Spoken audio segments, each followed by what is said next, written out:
What's up, dude? What's going on? Thanks for having me on, man. Oh, thanks for being on the podcast on location. You know what I mean? This has been, Adrian, why do we always have to go to people? You know, the big dogs, we always have to go to them. All the slap people come to us, you know what I mean? Well, today you were the star of the show. I try to be. Thanks for hosting the team meeting. That was pretty awesome. No, honestly, it was great to how many people you had here, you know what I mean? Like, you guys had a really good turnout. Like, is that always every meeting? Yeah, for the most part, every meeting has the whole group here, but they're not always as exciting as what you did today. Well, I got to say, you had a lot of fire in you today. Dude, that's when I turn it on. You know what I mean? It's pretty it's good. The on and off switch. Right. You know? So if everyone knows, this is Aaron Stel. We're out in Rancho Cucamonga's office. Beautiful office, I will say. Like, honestly, it's a good vibe in here, dude. Yeah, I'm really proud of the vibe that we've created here. The office is super cool. It's new for us. We moved in here in August of 2021. So we've been here about 6 months now. Got a really good crew. I mean, all the people here are committed. A lot of them new to the business. So it's fun, like getting to see people kind of come out of their shell, just get started. And we got a few veterans as well. I'll tell you what, I actually like newer agents better because, like, for me, it just feels like a newer agent has a better chance of blowing up and becoming a really good agent than an agent that's been doing it like 4 or 5 years. If they haven't figured out, like, if they're still doing like 10 a year, it's like, it's very hard to break that. Like, there's a reason why you haven't grown, you know? For sure. And I think that a lot of it comes down to just the systems, the support, and the fact that they don't know any better. You know, brand new agents, they're like, tell me what to do. If you have a good system, I'll follow it. Yeah. My job is to kind of hold them accountable and keep moving them through the system. The newer agents are killing it. Yeah. What made you join a team, or what made you build the team? I mean, it's funny. I was telling this story a little bit earlier to one of the agents that is considering joining the team. Quick backstory on me. In 2014, I moved back to SoCal. I had been living abroad. I had been doing sales jobs kind of my whole career after college. And I started in real estate because I had a friend that was doing it in Thousand Oaks, of all places. Basically spent a year making no money. And I was telling him that I was at the point where I was starting to look for other sales jobs. No one was returning my calls, right? It was just like, I thought, I'm a good salesman. Nobody's calling me back. Anyway, I almost got out of the business, and someone, one of the team leaders at Keller Williams, where I was at in Westlake Village, said, hey, there's someone here that's starting a team. They're looking for a couple agents. Why don't you talk to them first? Yeah. And I was like, all right, well, I'm broke. I got no money. Yeah, right. I got no deals. So, and I'm in the office like 8 hours a day, right? Like working on my marketing plan, which to me, I don't know. I was like designing flyers that I was too nervous to hand out. Yeah. So I connected with this team, and literally within a year or so, I went from doing, I think I did 2 deals my first year on my own to 34 deals my first year. With the team. Yeah. And I just was like, oh, okay, this is how it works. Like, there's systems, there's support, there's other people, and it was a real small team. So when I decided I wasn't going to live in Thousand Oaks my whole life, that I was just kind of a transient there, I decided to move back here and start a team. Yeah. I think that's the thing that, like, people just don't understand, man. It's so hard. Like, it's so few and far between. Like, I think I'm a poor example. Like, I try to tell people, don't look at me. Like, I've never been on a team and I've done well, but like, that's so few and far between that it's like, dude, it's like, and I think I could do more deals if I was on a team, especially like back in the day when I first started. Like, I know I lost 4, 5, 6, 7 deals, not having systems in place, not knowing what to do. Like, you're literally just trying to figure out as you go. Like, I just don't understand how, like, it's almost like it's like moving forward. It's like, I think that people need to realize, like, you have to go on a team in the beginning. I think that, look, if you've already established yourself as a successful agent, you don't need a team unless you're looking for the camaraderie, to leverage the systems that you already know and that they already have. Yeah. But I think the team, like you said, is definitely imperative if you're new to the industry. Yeah. Like, if you try and start as a solo agent with, like, one, no capital, which most people don't have, right? They don't have savings for. Well, and they think you're going to get rich quick. Like, you think you're going to get your license, open an escrow day 2, make 20 grand, and then buy a Range Rover. Yeah, get buy the ass, Range. Be Whoa, awesome. Watch yourself. It took me 6 years to buy one of those. And I think that's what's so funny is, like, I was actually having a conversation with someone yesterday at the country club, and they're a So teacher. you just said now. No, you're at the country club. Oh, yeah, I was at the country club. Okay. And I was hanging out with some people, and he's a teacher, and he's a really likable guy, and his best friend's a realtor. And he's like, yeah, Jason keeps telling me to get into real estate. You know, and I told him, I said, do not get into real estate. And he goes, I know, I don't want to get into real estate. He's like, I like being a teacher. I like showing up at 8, going home at 3. And it's like, I think that's the thing that people don't realize is like, it's such a hard job that it's like, you have to commit to like being super diligent on yourself. And if you can't do that, you have to go somewhere where people are keeping you accountable. Like For sure. The and if accountability. you've never worked a job where you're keeping yourself accountable, like you're not going to all of a sudden start. I think that the perception, a lot of people think that real estate is just easy. Yeah. They're like, sweet, I could be self-employed. I can go to the country club on a Tuesday. Yeah, I can golf anytime I want. I'm gonna make friends at the golf club, and I'm gonna sell them houses. Truth is, like, real estate is a lot of hard work. It's a lot of weekends. It's a lot of long hours, at least to establish yourself. I mean, you could be mediocre at anything and just kind of get by. Mm-hmm. But if you actually want to make a career out of it and survive and then like excel, you have to really commit. And whether that's as a solo agent or on a team, like you really have to bust your ass. Like my agents that are on my team, they see me leading from the front. Gabby, you want to hop on here in a minute? Okay.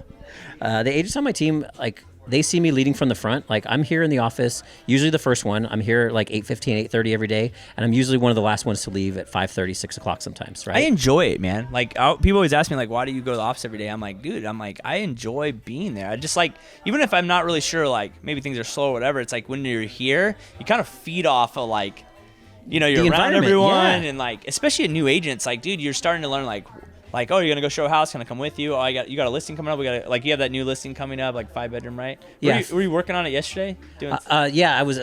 Again, when I say like kind of leading from the front, I'm not afraid to get my hands dirty. It's a $2 million listing. The house has been vacant for 5 years, right? So it's kind of need some little TLC to it. I'm the second agent on this property. The last agent didn't sell it. The seller isn't really willing to put much into it. Mm-hmm. But dude, if I'm going to take a $2 million listing, I'm going to sell that fucking house. Yeah, for sure. So I was out there by myself. I went to Home Depot. I got a bunch of mulch. I got my my gardening gloves. I pulled weeds. I did all this shit to spruce up the front of the house, right? So that it looks better. Yeah. I paid a window guy to come and clean the windows, had it staged, all the things that I want to do to sell that house because that's the farm that I'm working in. Yeah, and then is that going to be their highest listing that you've ever listed? 2 million? No, that'll be that. So my average listing price now, because I've been intentional about it for the last couple of years, is probably like the stuff that I focus on personally is between $1.25 million to $2 million. Mm-hmm. My highest is $6.5 million. $6.5 million. And I think that's the thing people don't understand. It's like you're investing to get this listing, so then that listing will get another listing, and that listing, like it's like that's the thing that people get. It's like it's all investing in the future. Like, even when you're working currently on one listing, it's actually you're investing to get another listing down the street. Well, dude, honestly, like on this listing, I took it at a discounted rate because there's no listings in that community currently for sale.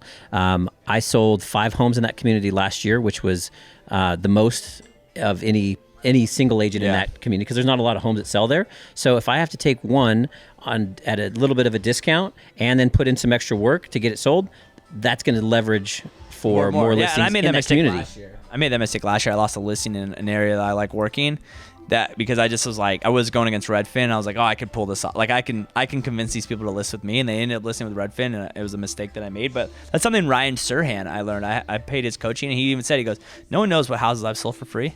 Right. He's like, no one will ever know which houses I've sold free. And he's like, I've sold some houses for some condos and stuff for almost nothing because I knew I needed that listing for the future. Yep. And I think that's the play where it's like, but you have to have capital to be able to do that every once in a while and not do it every single time. For sure. I mean, most of the listings I take, they're full pop. Yeah. But when I have a listing in an area specifically that I want to be in, I'm willing to make a deal. Well, and especially if you can sell a house that another agent hasn't sold, like that's always money. So one of the things that I always say is that I would rather be the second agent on the listing for sure than the first agent. If it's a house, especially that like didn't sell, because the seller's already a little discouraged, they're a little beat up, and they're like, okay, fine, I'll actually listen to you. Because in this market, sellers, they think they know everything. Mm-hmm. And if you don't have the skills to be like the agent who can say, fine, I'm not going to take the listing because it's not going to sell, then I'd rather be the second agent on that list. Are you doing a price drop? Are you going to list this house lower than it was listed before? Or no, we're actually keeping it at the same price. It was listed about 6 months ago, so we can arguably say the market's going up. Yeah. But I had to have a real stern conversation with the seller to say, like, we're priced high, and the reason it didn't sell last time is going to be similar to the reasons it might not sell this time at the price you want. So if I'm going to take this on, like, we're going to sell the house, and you have to be willing to work with me if there's an offer that's good, or we need to invest the money to fix the things that we heard were negative last time you had it listed. Yeah. Do you feel like working at, I don't work that price point. My price point's more like 6 to 8 or 8 and below, whatever. But like, do you feel like with those price points, it's been vacant for 5 years, like, is there a different approach to those type of clients that don't need them? Like, they have a $2 million house that no one's living in, so they obviously money's not a big factor for them. Do you struggle sometimes, like, their why is not big enough to like want to sell this house? Like, yeah, for sure. Like, this one is a difficult one for me because this client particularly, he's like, well, I'd rather just leave it vacant and it'll, like, I bought it at a great deal. And which is crazy. There's probably, he has so much equity. So much equity. And I had to hit him with the same things that I would hit anybody with, is like what's the point of having an asset just sit there? You're paying property taxes, you're paying HOA on it, it's vacant, etc. And it's wear and tear on the house. Like, and it's wear and tear on the house. What is with houses? When no one lives in them, they just deteriorate so quickly. All the pipes, the pipe stop. All of a sudden, there's a toilet leak. A home is meant to be lived in. Yeah, it's like all of a sudden, no one lives in a house. Stuff just starts breaking. Going back to your question though about like high-end sellers, I think they're the same as someone in the $600,000-$700,000 price point. I used to have a perception that the sellers were like so different, right? Like, I'd get suited and booted, go to meet with these people, and sometimes, you know, if it's like a real high-end listing that I really want, that I'm going after, I'll put the whole dog and pony show on where I get dressed up in a suit, and I always wear the cowboy hat now because they expect it. But I find that they're the same. It's just a different zero in their bank account, right? So they want to be able to relate to the person that's going to help them sell it. They want to feel confident in the person that they're hiring, and you just need to relate to them. So whether it's $2 million or like $600,000, it's actually the same. Do you think that like going to them with a $3,000 or $5,000 termite bill is a little bit less than going to someone who doesn't even make $5,000 a month?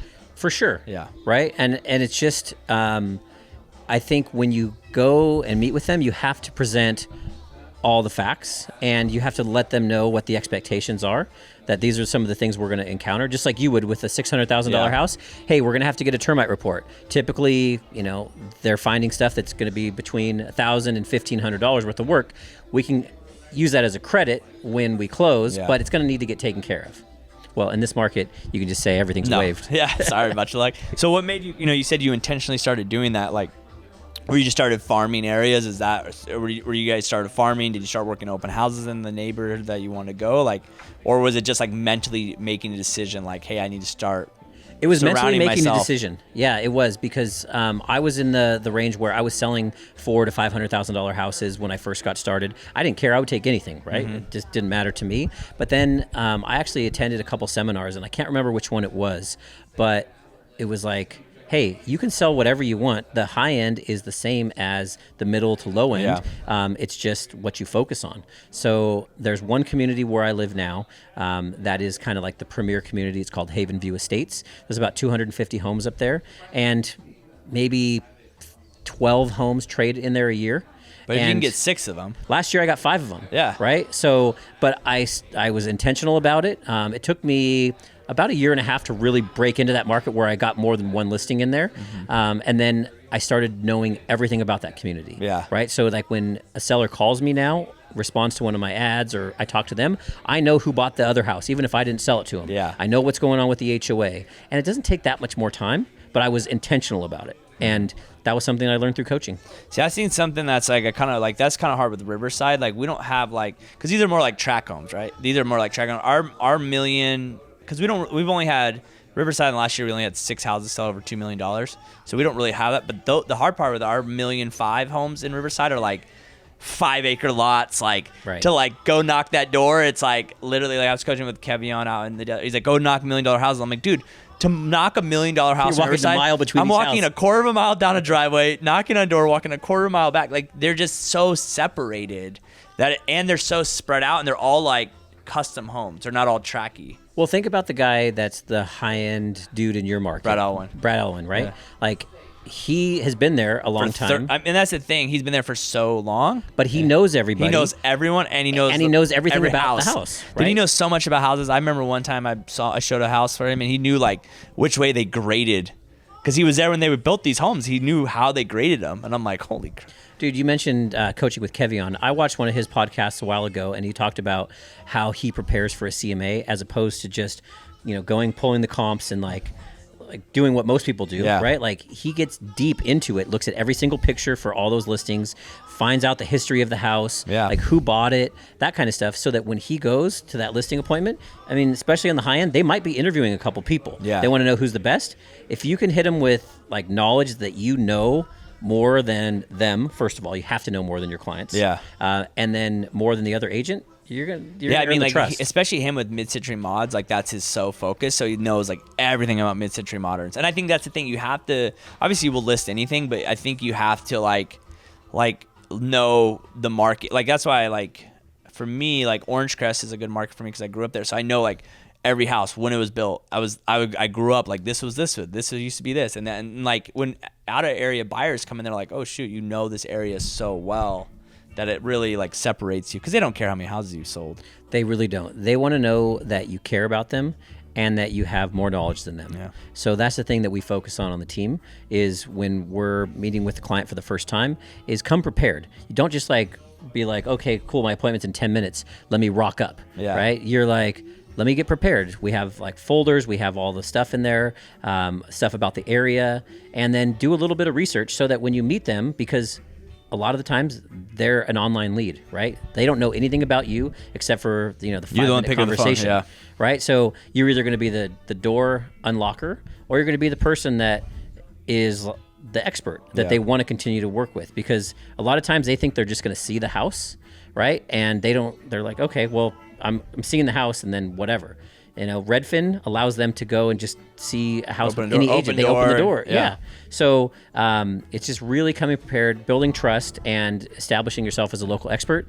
My coach told us that you only have to actually be 2% better than the other guy to appear like 100% better. I think that's the one thing young agents made. We were talking to your team today, and a lot of them are like newer agents, like you said, and it's just like they think like, oh my God, we're talking about making content. They're like, I have to make a video that's like so much smarter. I'm like, you really don't. Like, you don't have to make a video where it's like mind blowing. Like, you're a real estate agent. Like, it took you 6 weeks to get your license. Like, you're not gonna be able to post something that a freaking doctor can post. Like, but just small information that like just people go, oh, he actually knows what he's talking about. Well, and it comes to a good point. What you talked about during the meeting today was just leveraging the other people around you, whether you're on a team or in a brokerage.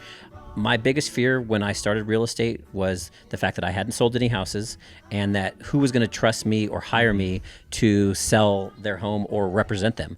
But truth is, they're not doing that much research on you. No. Right? I think now in the social media age, they are. Yeah. They're able to access you personally more. So I think it is important to leverage like the pictures, the listings that your team has. Put it on your social. Don't be afraid to say, we sold this, as opposed to me, right? Because that's the beauty of being on a team.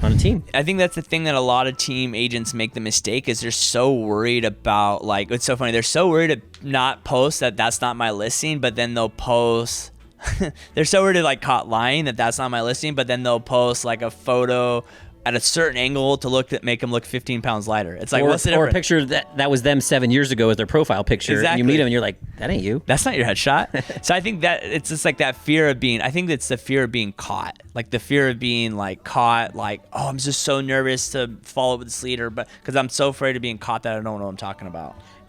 One of the things that I do is I sell everything as a we or the team, right? When Yeah. I'm talking to a seller, I don't say, hey, I sold 136 homes last year. I say, we sold 136 homes last year. Hey, my partner, not my agent on my team, my partner, Rudy, is going to come and meet with you today. He's going to be the best fit for you, right? Because we truly are partners in the business. If they're not successful, I'm not successful, and vice versa. You just can't do this game anymore. I don't think you can do this game anymore being just a single agent. Like, it's people's demands are so hard now.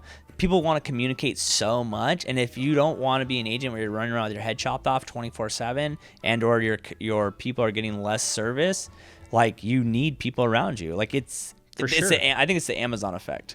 Well, and I think that in real estate too, it's really easy to get an ego, and the ego is not your amigo. Yeah. And I mean, that is true to the point where, like, if you are always like worried about what people think, or you aren't willing to share and collaborate, like, you're always going to be stuck in that area. You're not going to grow. Yeah, I think that's the thing too. It's interesting. Like we said in the thing today, it's like, it's so funny. Like, we'll share what we're doing, and I'll share it with agents in my market because I'm not worried about that. You know, like, I had actually a guy on the podcast the other day who was like a recruiter for another office in Riverside on my podcast. But it's just like, but then the agents that are so like tight knit, it's just like, dude, like we were saying, like, we don't lose. You lose more deals to the 5 or less agents. You're not like, you're not going to lose to a top producing agent. Like, there's a chance you're not even going to go against each other. Right. Like, there's such a big chance you're not even going to go on the same listings against each other. So it's like, what does it even matter? Well, and like you even said, like, a lot of times you're losing listings to someone that is a cousin of an aunt, right? So they've never done a deal, but they're going to get it over you, even though you're way more qualified and experienced. I feel like one of the things that has helped me to be successful is being open to sharing and meeting with people. Yeah. Right? Like, me and you, we didn't know each other until pretty recently. Yeah. And like, I would share any of my systems with you. For sure. Because I know that it would help you, and we'll run into each other on a transaction in the future. Everything that I've learned, I've gotten it from somebody else. You stole it. It's all collaboration. Like, the group that I'm part of with like EXP now, it's huge growth. Like, the guys that I'm learning from, dude, they're selling 400 plus homes a year, and they're not worried about sharing anything. Isn't that funny? The people that do like 10 are like so worried about sharing, but then people are doing, because it's like, It comes to the ego thing. Like, Yeah. it's mine. Like, I'm the best. I don't want to do this. Grant Cardone says, poor people are the most selfish people because they can only take care of themselves. He's like, I can take care of so many people. I have so many employees. I'm helping people invest. I'm making a lot of money. He goes, because I have my money, so I can actually now go help other people. And I think that's the same thing with agents. It's like, when you're barely making it, you want to keep everything to your chest because you're so scared of like losing something, losing whatever you think you're losing, which you're not losing anything. And then the top producers are like, yo, like, he's obviously doing something that I'm not doing, or maybe there's a little tweak that I can figure out from him. So it's like, why not I share? Because it's like, I have to share first to get stuff in the back. Right. And I reach out to a lot of other agents, and I'm like, hey, are you down to meet, like, mastermind, whatever? And I think they're like, well, what are you looking to get from me? And I'm like, actually, like, I reached out to another guy the other day, and I said, hey, I'd love to learn about like what you're doing on your social media, because it looks like you're killing it. And I should know you. You're in a different market than me, but like, you're not that far. Like, I'm happy to share whatever I can with you. Yeah. And I think he probably thought I was going to recruit him to EXP. Yeah. Is why I was reaching out to him. Do you struggle that being at EXP, that persona of always, when you're trying to do these things, people are just thinking you're trying to recruit them? I think a lot of people are guarded, just like I was before I joined EXP, because I got recruited by all these idiots who had, someone from the Philippines calling me saying, so-and-so thinks you're very important and they want to meet with you. How about, why is that the new lender thing now? That's the new lender thing. Lender, hi, I work for so-and-so and they want to meet with you for 15 minutes because they saw you did deals last year. I'm like, dude, I did 4 buyers last year. I know you're not. Dude, I've been at EXP 6 months, and I still get calls from people saying, hey, have you heard of EXP? Right? I'm like, dude, pull your broker metrics a little bit better. Yeah. So, yes, I think that more people are on guard, especially when they hear that, like, oh, you're with EXP. They probably want to meet with me to recruit me. Like, for me, people I'm trying to recruit, first and foremost, is always to my team. And if there's something that I can do to add value to somebody and show them a better way, great. But my intention is always to, like, provide value and get value from people, which is, I think, real different for the group that I'm involved with EXP, like I said, these guys are doing like 400-600 deals a year, and everything that they're talking about is how do you grow your business, not how do you recruit more people. Well, what's so funny about the recruiting thing about EXP is that it's just like people still have to do deals. So it's like it's like you have to still, like, it's not, you have to recruit. You're not out just recruiting, because if those people do no deals, you don't make any money. Yeah. It's not, that's what the one thing it's so funny when people are like, oh, it's a pyramid scheme. Everything's a pyramid scheme, just so everyone knows. But like guy, gal, I work aside, guy, gal is top of the pyramid. He gets paid on everyone's deal. Right. So it's a pyramid scheme. But it's just like, a pyramid scheme is that if you have to pay us, in my opinion, you have to pay a certain amount of money to join the company, and that's how people make money. Right. Because if that person joins and does no deals, you make no money. Correct. So it's like, what's the point? What's the point of having 1,000 agents underneath you if no one's making any deals? Then you're making no money. I know. So I think it's, again, just being intentional about the people that you either decide to attract, or people that you want to be in business with, or just be friends with. Like, in this industry, it's really easy to, like I said, get an ego, burn bridges, think that you're awesome. And then when times are tough, you're going to need to call on those people. I think the thing that I can say I pride myself on the most is that I have been very open to meeting with people. I've always been friendly. I don't think I've ever fucked anybody over. And like the biggest compliment I get from people is that I'm a nice guy and then I'm approachable. Yeah. You know? Yeah, I get the total opposite. Well, now we know that the true Schwartz. I think the thing is like, I just hate that. I hate with real estate the most is that realtors make it more difficult to do this job than it needs to be. And I think that top producing agents or agents that do, even if you're doing 12 deals a year, you're still doing more than the average. Like, right. You have to like start playing the long game. This is what people don't understand. Like, especially in markets, like if I was a listing agent in this area and I had someone from your team come to a deal, like me and Steve and Amaya, like Amaya, and if I have a listing, they're coming to me. Like Steven just calls me and he goes, and this is a benefit of working on a team. Steven will just call me and be like, hey, listen, I have a client, I have this buyer's agent that's showing your house, like what, and I'll just be like, hey, listen, like, let's see if we can work a deal together. Yep. Obviously, my seller's going to get everything they want, but like, if I would rather work with you than work with no one else, like I'd rather work with you than I trust and work with him. It's going to be a smooth deal. Good, yeah, exactly. And I don't think people realize that. Like, I get so annoyed in this market when I'm like, you know me. Why would you not just be like, hey, listen, Adam, like I want to work with you. This is a deal. Like, you know, as opposed to sending a blind offer and being like, okay, I hope you get back to me, Adam. Exactly. And never even get back. So you went to EXP. What was that jump from you with RMA? Like, what was the reason on making that jump to EXP? Was it just you wanted to grow? You just were stagnant, or? Yeah, a little bit of both. I mean, truthfully, I was looking at opportunities to grow long term. I was thinking 5-10 year plan. Mm-hmm. And I think EXP does give me that opportunity to not only help me grow my business, but like my team, if they want to grow their business, right? Mm-hmm. So like for me, like I said, I've been recruiting mainly to my team. But other agents, if they want to have another business within their business, they can take the agent attraction model and bring people underneath them. I was also, truthfully, kind of like sick of losing people that were on my team for a couple years. They were doing really well. They decided they want to go on their own, and then they leave, and like that was it. Right. Whereas if they're with a brokerage that supports them to grow, we could still be in business and collaborate together, even if they're not on the team. Well, and it's like what people don't understand is like it's so funny. Like you're investing in new agents a lot of time and effort, and that's what sucks running a team. And I've gone through this where it's like you invest so much time in the beginning, so much energy, and then they start getting the momentum and whatever, and then like, well, I'm gonna leave now, and like that's the one thing I will say about EXP. It's just like.